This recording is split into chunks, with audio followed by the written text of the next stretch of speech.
The Utah Jazz lose to the Cleveland Cavaliers. They're getting closer to Cooper Flagg, but the Jazz have a player that is looking like the steal of the draft. No one's talking about Kyle Filipowski. Well, guess what? We are. It's the Hoops Nerd postgame show.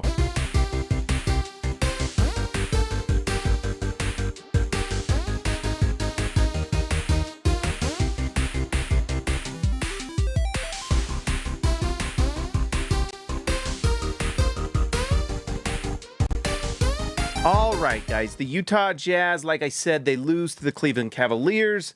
Honestly, my only thoughts on the Cavaliers are that I am not coming away super impressed with their level of play. They have lost, I think they had lost 4 in a row coming into this one against Utah. Utah played good defense against them in this one today.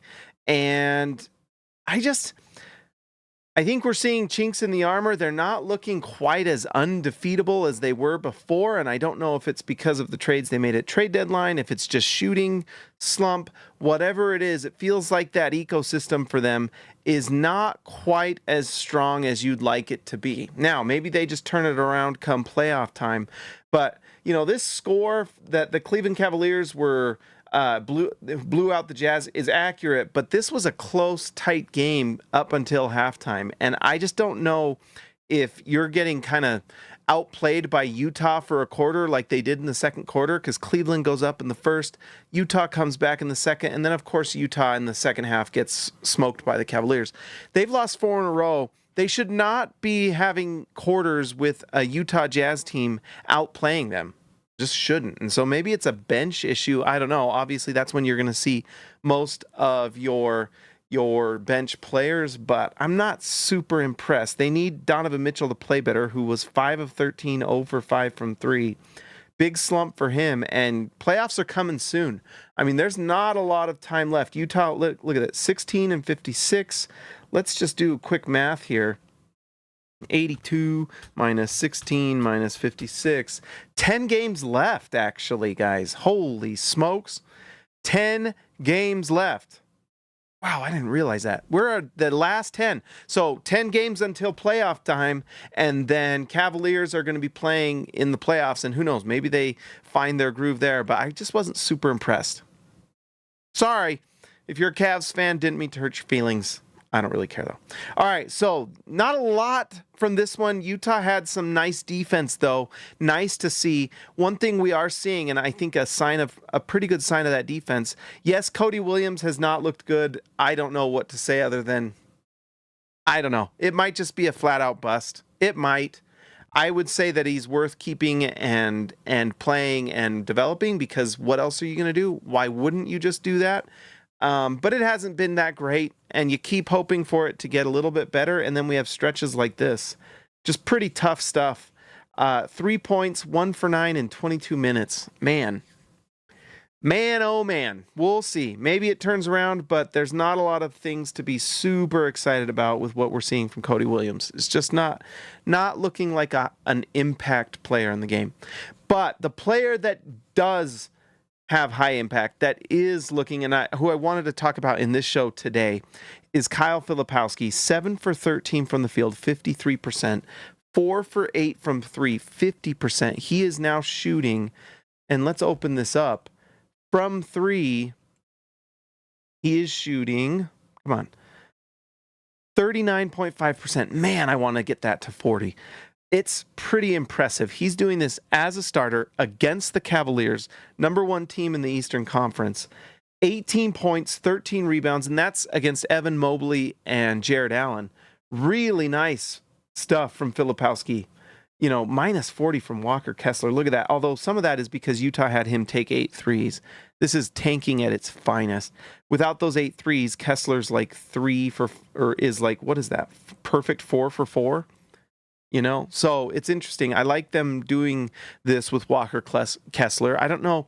I think this is something he's probably wanting to try, and Utah obviously is wanting to try. The only thing that makes me not super excited or, optimistic about it is he's 0 for 4 from the free throw line. He's shooting 54% from the free throw line for the season. So that's why if I think, and I've heard things here and there from people who have some connections and things that the Jazz, and you can see it in the different beat reporters reporting and everything. The Jazz really love what they're seeing from Walker Kessler. But if someone brings a big time offer for Kessler, we saw that in the Sarah Todd article, the Jazz are going to listen.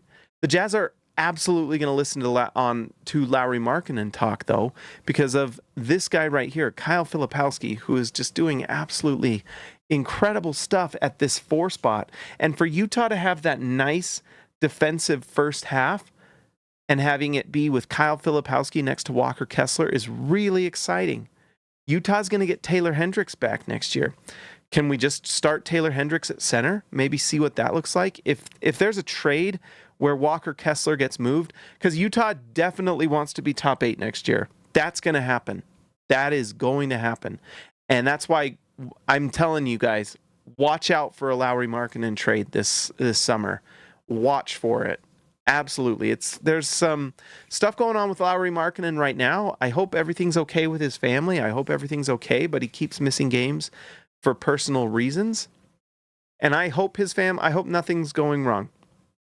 It could also be that Utah is just done for the season and they don't want to fine, and personal reasons. Maybe that's the loophole. Utah has to kind of figure some things out this offseason, though, because they are going to need to be top 8. They are nowhere near championship contender. There's some parallels between what Utah's doing and what the Cavaliers are doing. The Cavaliers have had 2 top 5 picks that they hit on, Evan Mobley and Darius Garland, and they went out and made a big trade after drafting those players. With Evan Mobley on a rookie contract, they were able to go out and get a star, whatever you want to call him, in Donovan Mitchell, and they also made a really nice trade bringing over Jared Allen, and that was their core players. But they don't do those things if they don't get Darius Garland and Evan Mobley. Darius Garland, who got picked number 5, and Evan Mobley at number 3. Utah's not even close to that. Utah still has to get their top 5 and their top 3. Now, if Utah gets lucky in this draft and gets number 1, they're even closer to championship contention, but they're still going to go for top 8. If they get Cooper Flag guys, they're still going top 8 because they need their 2 top 3 to 5 picks as well to build around. So if Utah goes into this draft, and I have a good feeling, I feel like Cooper Flag's coming. If not, it's okay. Dylan Harper, Ace Bailey, VJ Edgecombe, if we can get one of those guys, I think the Jazz are pretty happy. One of those guys can be a real building block for this team. But Utah still have to get one of them. But if Utah can hit top 3 to 5, top 3 to 4 in this draft and the next one, then when you have someone like Cooper Flag or Dylan Harper or Ace Bailey, and then someone like Darren Peterson, Cam Boozer, or AJ DeBonsa on rookie contracts, then you go out and make the big time trade. That's why this stuff about Devin Booker, I'm not paying attention to it at all. Utah's not there yet. If they win the Cooper Flag sweepstakes, then maybe they do that. But that's a big time maybe. I would be more interested if I'm the Jazz after getting a big time draft pick in this one, a draft pick in next year's draft, then they go make the big trade. Then you go out and make the Donovan Mitchell, Rudy Gobert, whatever trade for a star that's available on the market. That's when you go and do it. Not right now. And so, but Utah can follow that same mold. Once they have those 2 guys, then you can make some moves. Then they have the draft capital. But at that point too, then they start getting the Lakers pick. Then, in 2031, they get the Suns pick. They have more Cavs and Wolves picks that they start making. Those are the things that are going to start coming in once the Jazz just do the thing they're supposed to do, and they're finally following the plan that they should have been doing all along. Maybe they just didn't love both drafts. They should have gone for Wembanyama harder, but anyone who's saying they didn't tank is wrong. They did. They just did it probably too late. And no one expected Lauri Markkanen to be this good. The fact that Donovan Mitchell is going to give them like 3 first-round picks and some pick swaps from the Cavs, although those Cavs swaps are probably not going to turn into anything, they're going to turn Lauri Markkanen into even more picks. So Donovan Mitchell for the Jazz will turn into like 5 or 6 draft picks. Isn't that crazy? What an incredible trade that was. Everyone's talking about the Rudy Gobert trade because you get Kessler, who might turn into 2 more really nice first-round picks.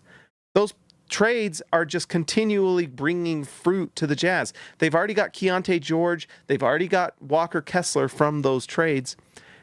And they got Lauri Markkanen, who's going to turn into more.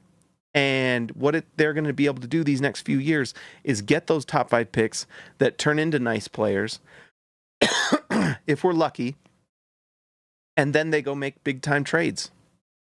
And by the way, anyone who's saying that the Jazz, look, Cody Williams might just be an absolute bust, guys. He just might be, and that's fine. We got 3 first-round picks actually, we had 3 picks in this draft. The second-round pick is turning out to be the best one of those 3 players, Kyle Filipowski.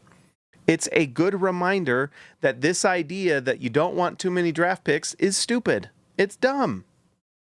It's dumb. The draft is where you can get an absolute star out of nowhere later in the draft. But if you're just depending on like one pick at like 18 or something like that, like the Jazz have done in the past, it's not going to work. You've got to go for the top pick, and then you've got to use those later picks. And, so if Utah goes into this draft, they're going to have 2 picks. That's 2 shots. If they get the number 1, then they are golden. But if they get like the 3 and pick either Harper or Bailey or Edgecombe, they're going to get a nice player. And then they have the Wolves pick that might be someone nice as well. There are a lot of prospects in this draft. Around, 18 that Minnesota's giving Utah? That just dropped to 18 again. Hugo Gonzalez, who a lot of people had him top 5 pre-draft, pre-college basketball. That's kind of amazing, actually. He is a 6'6" defensive prospect who hasn't played a lot in France because he's on a team with, pro players, so it's hard for him to get on the floor. Maybe Utah trades up. I'd love someone like Derek Queen. He would be. There's so many fun players in this draft. Yegor Demin. I'd say if Utah can get Yegor Demin with the Wolves pick, that is an absolute home run. I am a believer. I'm kind of a little surprised that he keeps dropping. Yeah, the numbers aren't great, but when I look at his form, the eye test is all very good to me. He's not an explosive athlete. If Yegor Demin was an explosive athlete, he'd be the number 1 pick. No question. 6'9", with his vision and passing and his potential shooting. If he was an explosive athlete, wouldn't he be the number 1 pick? So, yeah, he's got some flaws. But one of these things that I wish we did a little bit more with these draft prospects, instead of talking about what they can't do and don't do, can we talk a little bit about what they can do? I'm a little surprised at all the Ace Bailey hate, and I'm kind of excited about it because I think he's going to go to Utah. I don't know. Like, I saw Tony Jones just drop. We just dropped.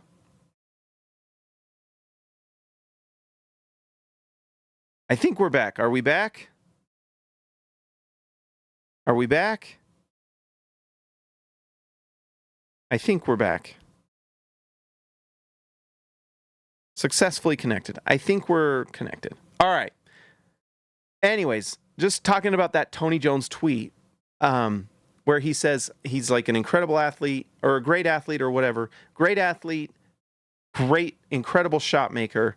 But what is he outside of that? Well, I tell you what, if you're deciding 2 things you want a player to be, if they're 6'10" and they're an incredible shot maker and a great athlete, isn't that the 2 things you'd want to have in your player?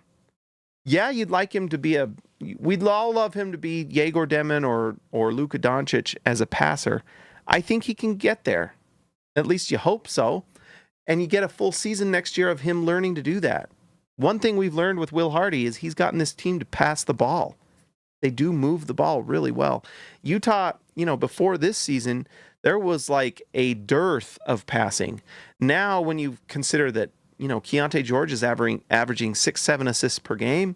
You've got Isaiah Collier as a starter, averaging 8 or 9. The passing from Colin Sexton that's gotten better. Filipowski, all these different players are passing the ball at a really high level. Kessler had like a 5-assist game the other day. Look at that, 2 assists for Kessler. They are moving the ball and passing the ball. And so I would just say, like, sometimes I feel like we just look at the negative with players sometimes, like, oh, they can't do this, they can't do that. Well, you know what Yegor Demin does do? He's 6'9", and he has probably the best passing ability in the entire draft. And he's looking like he can shoot the ball, at least in the tournament. If you're watching BYU, they're going to Sweet 16, and he's shooting it nice from 3. So if he's playing shooting guard for you, now maybe he's not the best defender. I don't know. When I watched him, I was courtside when they played Utah, and they had him guarding the center half the game. He's pretty versatile. Does he need to be a strong, hard defender? I think he can be. It's up to him. If he does end up becoming a good defender, then guess what? You've got an absolute steal of the draft right here at 16, because most people had him at 4 or 5 for a long time. Because a 6'9" guy with that kind of vision and passing and that kind of IQ is pretty darn great.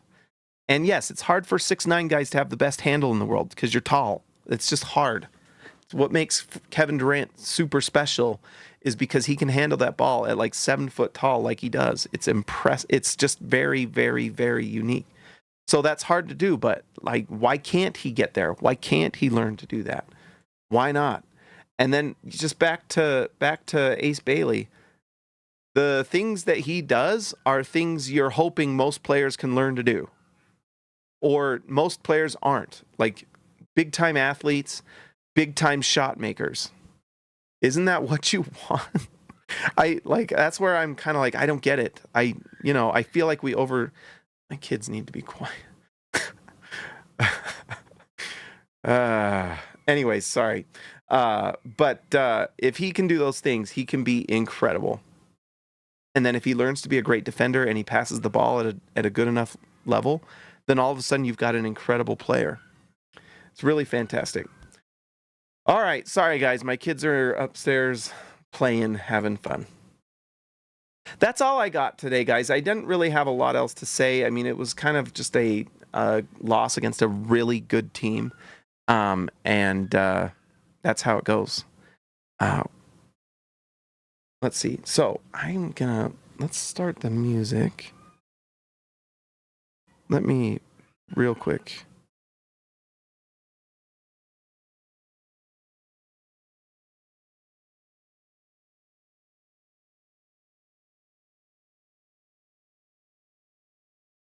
All right, I'm back. All right, let's see here. Let's go. I just saw the video. All right, let's start the music, guys. Hopefully everyone's having a nice Sunday. All right. If the lottery was today, what would happen? Boom! Number 2. And you got to be excited about that because that puts the Jazz at a top 2 pick. They can get either Dylan Harper, Ace Bailey, or VJ Edgecombe. That's an absolute win. Now, would you rather have Cooper Flagg? 100%. But getting one of these guys is great, is fantastic. So that's a win for the Utah Jazz. Let's give a shout out to our All-Stars today. Let's see. Oh, dang it. I got to pull this up.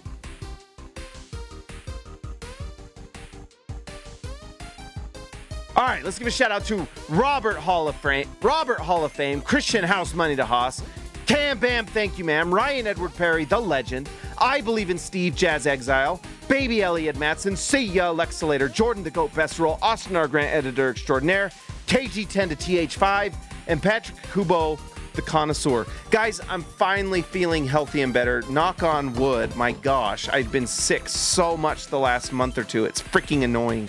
Let's hope it can stay that way. I'm excited to just feel better and start doing more stuff and not be hacking a lung every time I do these videos. Guys, I appreciate it so much. Thank you for following the channel. I will talk to you